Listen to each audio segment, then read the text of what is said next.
La parole est à Monsieur Joël Aviragnet pour la Nouvelle Gauche. Présidente, dans une récente tribune au Monde, Louis Gallois, André Grimaldi, Françoise Sivignon et Alfred Spira ont exprimé avec justesse et intelligence l'idée selon laquelle l'accès à la santé relevait des droits inaliénables qui protègent la dignité de tout être humain. Et comme Madame la Ministre, je pense que le sens de la médecine, c'est avant tout de protéger l'humain.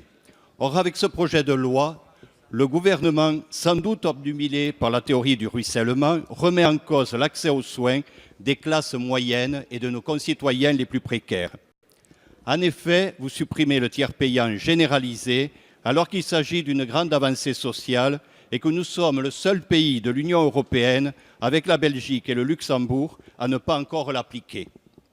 J'observe donc que vous êtes européen, mais uniquement quand cela vous convient. Vous augmentez le forfait hospitalier de 2 € pour le porter à 20 €, c'est-à-dire un frein de plus à l'accès aux soins des familles les plus modestes.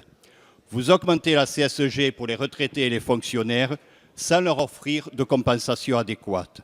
Vous faites reposer l'essentiel de l'effort sur l'hôpital public alors qu'il est déjà noyé sous le travail et les tâches administratives, et vous le savez bien, Madame la Ministre, qui le détourne de sa mission principale, soigner les malades.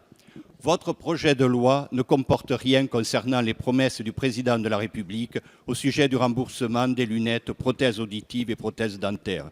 L'augmentation du minimum vieillesse pour les retraités, renvoyée à 2020. Dommage, c'était l'une des promesses phares du Président de la République. L'augmentation du numerus clausus des médecins, encore une promesse renvoyée aux calendes grecques. Nos déserts médicaux attendront. Enfin, votre silence sur la question de l'attribution automatique des droits d'accès à la santé est assourdissant. Pour toutes ces raisons, Madame la Ministre, le groupe Nouvelle Gauche votera pour cette motion de rejet, malgré nos désaccords avec nos collègues de la droite. Je vous remercie.